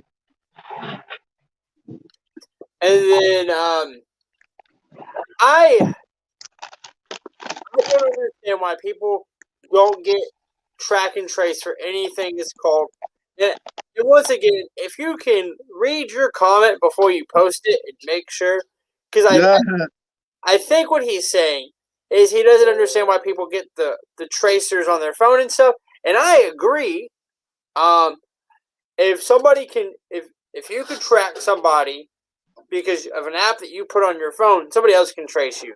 But guys, if you can, just make it a little bit easier for us to read. But I want to just talk about this comment back here for a minute. And American people think BLM protests are violent. Adam, let me ask you something. Can the government own assets, property, equipment, things? Can the government own stuff? Yes, mostly illegitimately, but it is possible for a government to. A government. What is a government? A group of people, an institution made up of a group of people agreeing to certain rules, right? And as those people, they have the right to own something, and as a group institutionally, they have a right to, proportional ownership of something. So yes, but that being said, pretty much everything government owns has been stolen one way or another. So would it be a public sidewalk or would it be a government sidewalk? So there's an important distinction here, and government, commonly uses the words public to excuse what it owns and controls. Like they call them public schools. Well, they're not public, they're government. Like they're still limited to who gets to go. Government controls who gets to go. They're not really, but are they open to the public? Okay, yeah, in a sense. But then what we call private schools, as in not owned by government, would also be public by that definition. But no, I think it's more accurate to call them government schools. I think it would be better to call it a government sidewalk than a public sidewalk. I think public lands is sort of more appropriate as something that hasn't been, specifically claimed. Although even now today, that or like a public right of way or public airspace or public waters. I think the term public is more appropriate in this context to describe things that are not claimed legitimately or illegitimately. So I can't talk about any of the protests or any of the riots except for the ones that I was at. And if you're not aware, guys, I spent 9 days in a row sleeping on police buses. Because during the Atlanta protests, what they would do about 10:30, they'd start wrangling people up, and they would zip tie you, throw you on a bus, and at 6:30 they would release you. They'd keep you for about 9 hours because at 10 hours they have to like do things like feed you and let you take a shit, and they didn't want to do that. They just wanted to mess with you. So I spent a few nights on a police. Yeah, how long can they disrupt and make you ineffective? Well, here's the deal. When I was in Atlanta, they weren't catching private property on fire. They weren't damaging private property. There's a complex called the CNN complex. And the CNN complex used to house CNN, but now it's Atlanta government stuff. It's the Atlanta police headquarters, it's the mayor's office, it's multiple buildings that are government buildings. Is it violence to destroy something that you have paid into? Is it right? If I help pay for the CNN building, am I allowed to burn it? Well, is it no, because you don't have exclusive ownership. You would have to have agreement based on some collective ownership to destroy it. To use it, maybe not, but you're using the word. Is it violent? I think is it justified is more important because violence or violent. The word itself is used to describe a lot of different things. And I think even libertarians, I think it sucks that we don't have like we want to use the word violence because it's more offensive usually. It's more impactful, which isn't a word, but it should be. It's more impactful as a word than coercion. But coercion is really what we're talking about. And you would ask in that situation, are you coercively depriving someone else of their just property? And I would say yes. Their just property? You really Well, think? no, in the sense that you as a taxpayer have a just claim. Oh, okay. Right? You'd be if you destroy something that government claims ownership of illegitimately, like say you and I together we own a car. You and I have 50-50 ownership in a car, and we get pulled over when driving it, and you go and government impounds it, right? And then you go to the impound lot and say, I don't want anybody to have. If I can't have this car, I don't want anybody to have it. You blow it up. Well, you still deprived me of my claim to half the car. Okay. Well, I was looking at that video, and I kind of disagree about the use of force because there you have to be on the streets. In America, all you got to do is be around Thomas Jefferson's monument, doing a little dance. Yeah, your neck broken. that's possible. No, the police public relationship in the United States is actually relatively extreme by global standards. I mean, in the UK, in the UK, cops aren't even armed. They have like a gun for the precinct. They have like special teams that go out when guns are warranted. Like that's a better like they have a with most cops that they interact with, they have a better relationship because of that. At least the gun. Yeah, I mean, it's not that what they're doing isn't backed up by force. They can still call a SWAT, whatever their equivalent is of a SWAT team. It's not like cops don't have like the state doesn't back up what they do with violence, but at least by not waving the guns in your face when they don't have to, they have a healthier relationship in general. Fair enough. There are some more comments here. I'm going to butcher your name, and I'm sorry for that. But Fiena Benoan. Okay, sure, we'll use that pronunciation. No, I know her. She's from Hawaii. We've met. She's awesome. And she says, comment Steve is growing on me. I appreciate it. So, yeah, I'm listening. Well, I want to get into this gun story and then your segment because I know that the audience is going to love this. So, townhall.com, these are the roughly 200 businesses whose leaders are backing gun control initiatives.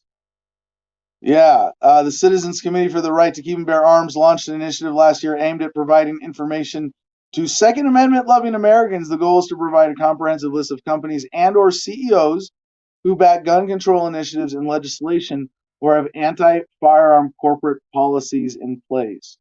Now, you'd have to go into like which one do you want, how bad is each one? This is kind of general and inclusive, but Jim, you got that list in front of you?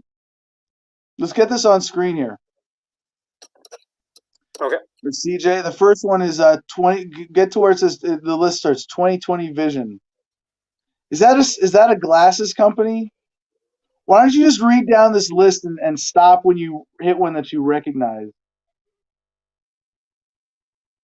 or do business with? No, you got to read it out loud. 2020 Vision. That's the glasses company, right? Yeah. Okay. Yeah. You. Yeah. You. You said Jim. I was like, I didn't know Jim's on the show. Oh, sorry. Did I say Jim? I'm thinking co-host Jim. 2020 Vision. I'm not sure who they are. AMA Records. I think AMA Records used to do like wasn't Blink 182 on AMA? It's A&M, but A&M. I don't know. Alley Corp. I'm not sure. Alphabet Inc. Hold on. You know Alphabet Inc. Do I? They own Google. Oh shit. That's Google. That's not surprising though. I'm not surprised that Google, who has developed software for the government to more readily violate my rights, also doesn't want me to protect myself. That's also YouTube. Yeah. Amalgamated Bank, Ambition, AMC Theaters, dude, y'all are struggling already. You need to really wonder and ask yourself if you want to keep upsetting people during a pandemic which almost killed you. Yeah, no, this is really interesting because AMC Theaters, I'm pretty sure it was an AMC theater that was where the Colorado shooting happened with the Joker guy, right? Talking about I'm not sure. I don't know if it was AMC or not, but that's, people think of like security in theaters is incidents like that. And what they're saying is we don't want you to be able to defend yourself. We want you to sit in a crowd in a quiet, dark room and not be able to defend yourself if someone attacks. To be a vulnerable crowd. I'm gonna skip a few of these. I'm gonna go down to Bad Robot because this pisses me off. Well, hold on, it's worth reading through the rest. AOL, Time Warner, we know, massive media company. Ariel Investments, LLC, don't know. Artsy, don't know. Ascendio, don't know. Aspiration. AT&T, we know AT&T. We know, I don't know, Aura. I know AutoZone, and now I'm like, shit. Is O'Reilly's on this list? Because if okay, good. O'Reilly isn't on here. I can switch. So I'm going to switch from AutoZone to O'Reilly, and I'm gonna tell them. We'll go to the AutoZone in town and be like, yeah, you guys are an anti-gun company. What do you know about Bad Robot?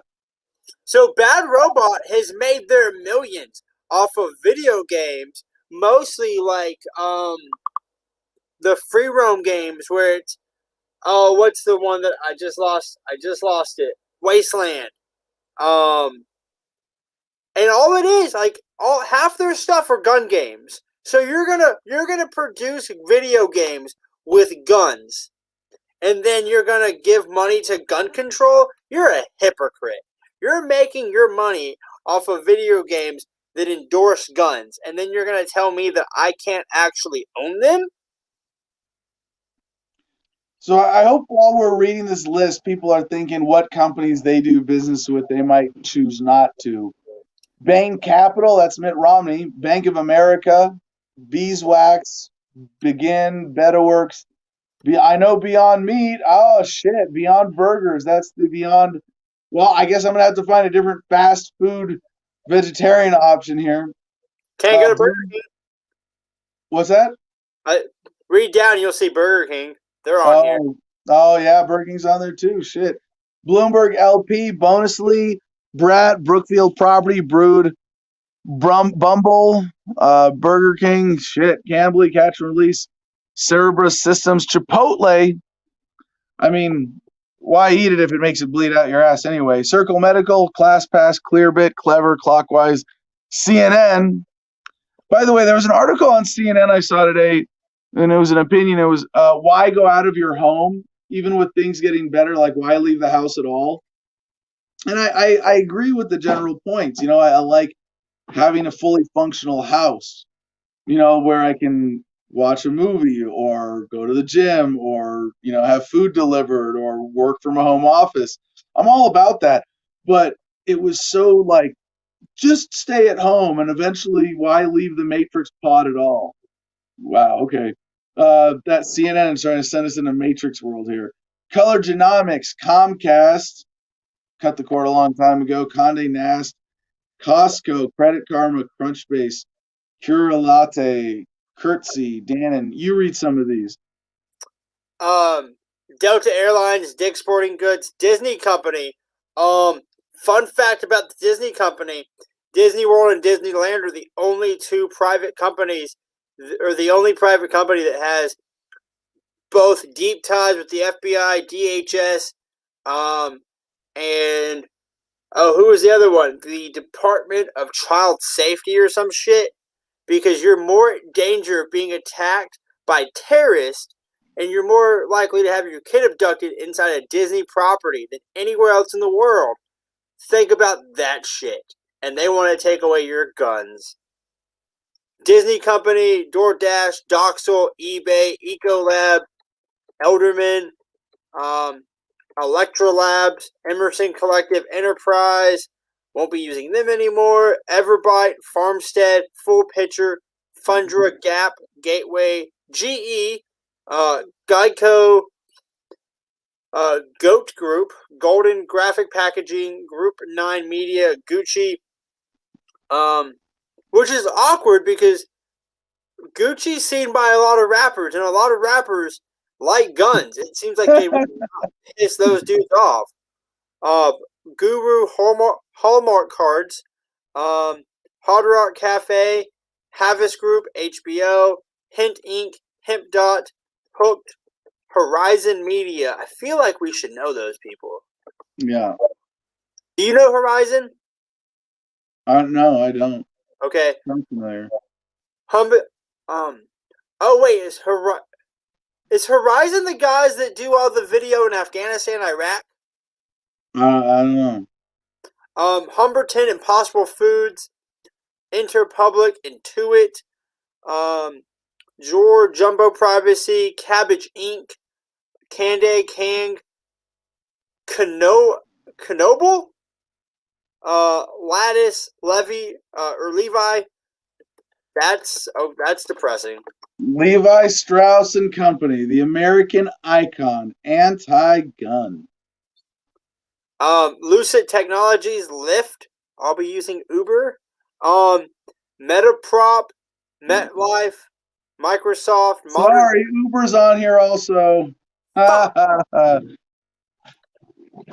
the skateboard then.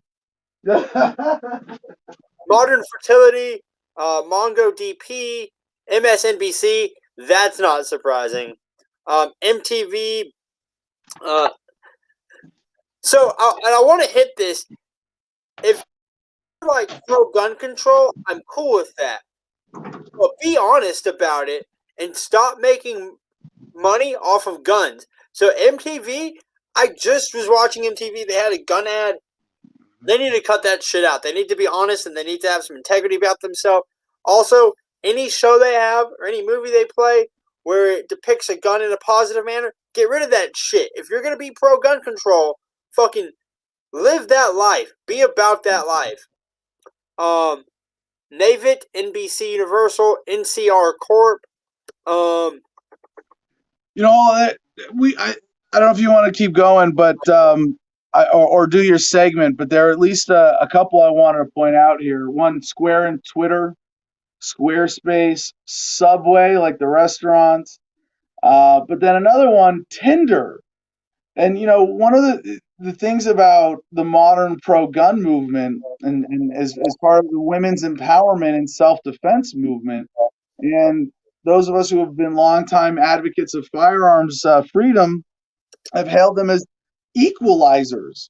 How else does a 90-pound grandma fight back against a 250-pound, 20-year-old dude mugger, right?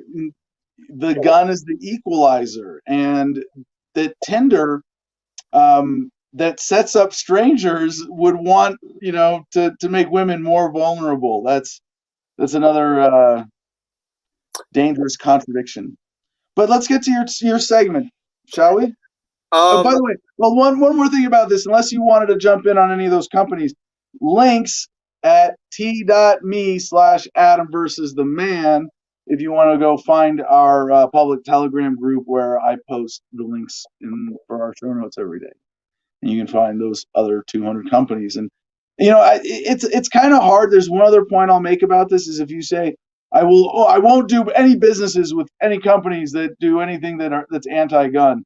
Well, you might be pretty limited, but at least in terms of who you do regular business with, I'm glad to see Verizon's not on this list. There aren't any gas companies on this list, or electronics companies that I like on this list. But to be and living off grid, being as self-sustainable as possible, allows you to be a much more conscientious consumer in all sorts of ways. And I would hope that maybe someone can send us a list of companies that support the military-industrial complex, because I would actually be much more inclined to be conscientious of boycotting those companies than pro-gun control companies. Well, there's one that stood out to me that's going to be kind of hard to avoid, and that is NCR Corp.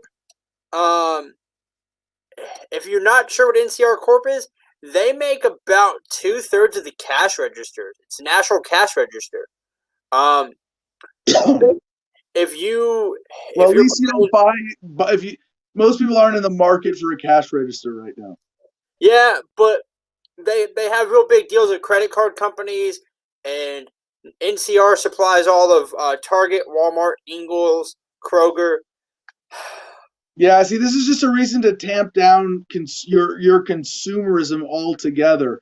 Thoughtless consumerism empowers your money to be used against you in ways that you probably don't even know about. Well, and so we're going to go ahead and just jump into Life is Shitty, but calling it, boys and girls. When I speak, it is Life is Shitty, but in Georgia, marijuana, also known as Delta 7 or Delta 9, is strictly prohibited.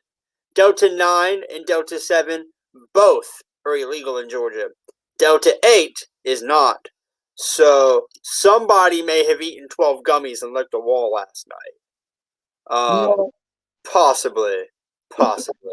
So no, Stephen, I've noticed this too. Now, like federally, there's been enough development in the law that people are comfortable selling THC Delta 8 strains of cannabis that don't have one of the psychoactive elements, but have most of the calming and relaxing effects. That's what this is. So this is Delta 8. Delta 8 runs, they say about 70% of the high, but it's also like half the price. So same high for the dollar. Every day. So seriously, let's talk about some things you can do. So my name is Steven, and I am the executive producer for Homefront Battle Buddies, which is a direct group that is combating veteran suicide and just kind of helping veterans get back into everyday civilian life and deal with some of the stuff that you got to deal with after you go to a war zone and smoke somebody because you were a member of an evil group of people. Exercise is going to be extremely important. I don't necessarily agree with these numbers, but it's a good starting point.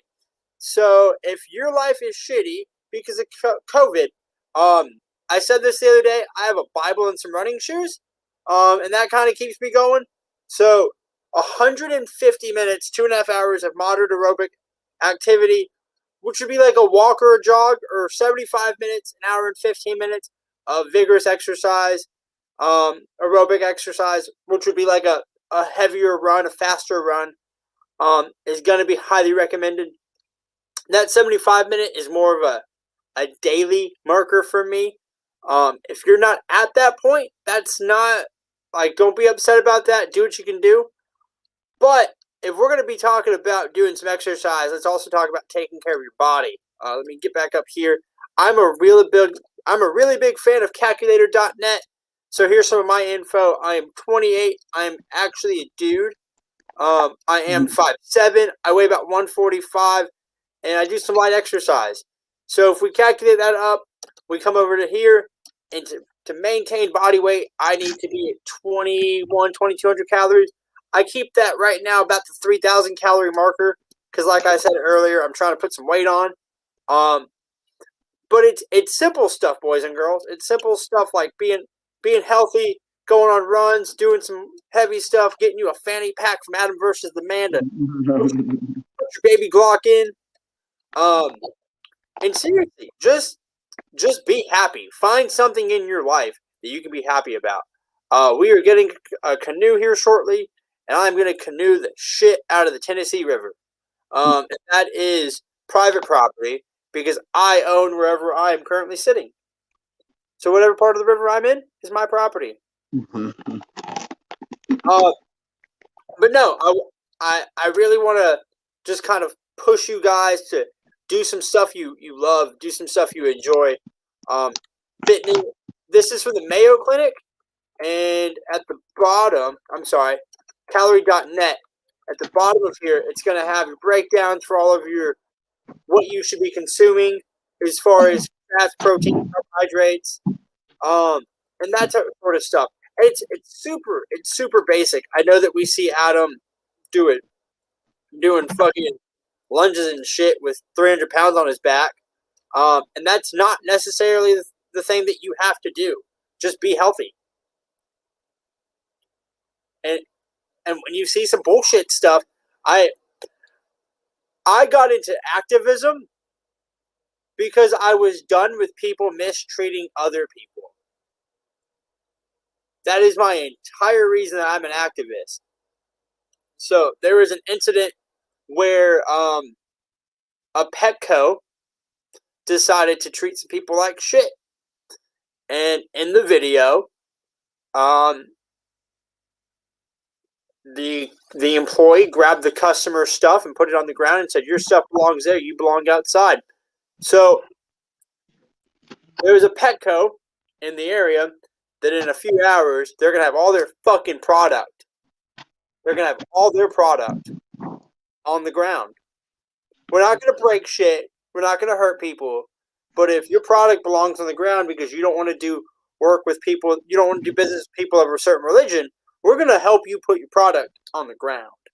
There's going to be dog food everywhere, boys and girls. And just do shit that you love. Have that one thing that you just want to do. Have that one thing that you're not obligated to do. Have that one thing that it's not frustrating, it's not painful, it's enjoyable. And if pain's your thing that you like, I guess inflict pain on yourself. Don't fucking shoot yourself. Don't cut yourself. But if you want to do like 500-pound squats and not feel your legs for 2 hours, go for it. I do want to bring this comment up. My husband is a vet. He also suffers from very bad PTSD. However, he works out in the gym an hour a day. And from what I see, it keeps him level. Yeah. I do not know who this lady is, but she probably just won comment of the day. Why? Because it's politically correct. It's on topic, and it's about something I like. Awesome. Now, Stephen, sometimes thinking about Homefront Battle Buddies, we get nothing but positive response, from when we share this with other people. No one's like, "No, you shouldn't go get vets stoned in the woods." Like, no, you should, or create this community, But sometimes I think, like, maybe too much time has passed because I was deployed 17 years ago, and maybe for some of us, the issue has become passe, but there's so many vets now who are still just suffering in silence because it's become passe. We've slipped into this mode of like, like even that years ago, the number, 22 a day. And I think it's come down a little bit, but who cares? That number's not exactly accurate. But veteran suicides in general, it's something that people don't talk about. And there are enough of us here. It's time for us to say, fuck it. We're creating this community. You can't stop us. And this is something that's really, if anything, long overdue. And I want to share one quick thing from one donor, because he mentioned wounded warriors and was like so pissed off that they were corrupt, that people had been given millions and millions of dollars to help veterans through wounded warriors, and that went to multi-million-dollar salaries and bullshit like this. Whereas right now, this is our core team. We're two-man operation, chair and executive director, and we're recruiting board members. So, Steven, you want to say something about that before we skim our last headlines here? Yeah, so if you want to get in contact with me, my email is super easy. It's Steven@thefreedomline.com. Steven@thefreedomline.com. If you want to be on the board, email us there. Our home office is going to be, and I should have let CJ know this ahead of time, but it's going to be 21, and I'll throw it in the comments. It's going to be 21 Merida. I'll throw it on a private chat. 21 Merida Lane, and that's Wildwood, Georgia. 30757. And that's how you send us physical mail. If you have a letter you want to write us, if you have a donation that you want to mail, we'll give you a tax up for that. We are retroactive in the nonprofit status right now, so we can start taking donations however you would like. But you talked about that 22 a day. And it was actually at the time when the whole 22 a day push-up challenge was a thing, was closer to about 57. Yeah. And it did go down, but COVID, what did COVID actually do to us? COVID didn't make me sick. I mean, it made me sick. I was sick as a dog for 5 days. But it isolated us. I don't wear a mask because I've had a few things where, like, a lady will walk up to me and go, "You're the only smiling face I've seen in 3 months." Well, right? So, like, connect with people. Life's shitty, but you can still connect with people. You can still be nice and kind and polite and loving to those around you. And in doing so, you make the world a better place. So, if you want to help out and you don't have money to give, and you're cool with not wearing a mask, walk around without a mask and just smile at people. Yeah. Like, just fucking be nice. Just be nice to people. Smile. Because, yeah, you know what? In the last year, veteran suicide has skyrocketed. But so has soccer mom suicide has skyrocketed. Teacher suicide has skyrocketed. And it seems like the only people that aren't killing themselves are politicians. And I hate to say that. I hate to say that, but everybody else. I knew where you were going. I saw that. All right. So if anybody wants to step up and apply for the board, Steven@thefreedomline.com. All right, Steven, we're going to skim this last bit of our grab bag and wrap up with some good news today. So, Associated Press, we still have January 6th catching up headlines. U.S. narrows in on organized extremists in Capitol siege probe. I mean, this is, like, even by AP standards, pretty disingenuous headline. But yeah, as members of the Oath Keepers paramilitary group shouldered their way through the mob and up the steps of the U.S. Capitol, their plans for January 6th were clear, authorities say, quote, "Arrest this assembly. We have probable cause for acts of treason, election fraud. Someone commanded over an encrypted messaging app some extremists used to communicate during the siege. I have a feeling we're going to see some fun, high-profile court cases coming out of this. Related from NBC, FBI releases new video of person planting bombs before Capitol riot. Discovery of the two devices outside the offices of the Democratic and Republican National Committees pulled dozens of police away from their posts before the riot unfolded. Yeah, we'll see where that leads. From The Intercept, and this is a real fun political quirk. Entire staff of Nevada Democratic Party quits after Democratic Socialist slate won every seat. Yes, it's what you think. The battle between insurgent progressives in Nevada and the Harry Reid machine began building in 2016. Yeah. Not long after Judith Whitmer won her election on Saturday to become chair of the Nevada Democratic Party, she got an email from the party's executive director, Alana Mounts. The message from Mounts began with a note of congratulations before getting to her main point. She was quitting. So was every other employee. And so were all the consultants. And the staff would be taking severance checks with them. Thank you very much. Yeah. Well, then they get a new socialist staff, right? From Bloomberg via Yahoo, hackers breach thousands of security cameras exposing Tesla, jails, hospitals. A group of hackers say they breached a massive trove of security camera data collected by Silicon Valley startup Verkada Inc., gaining access to live feeds of 150,000 surveillance cameras inside hospitals, companies, police departments, prisons, and schools. Welcome to the future.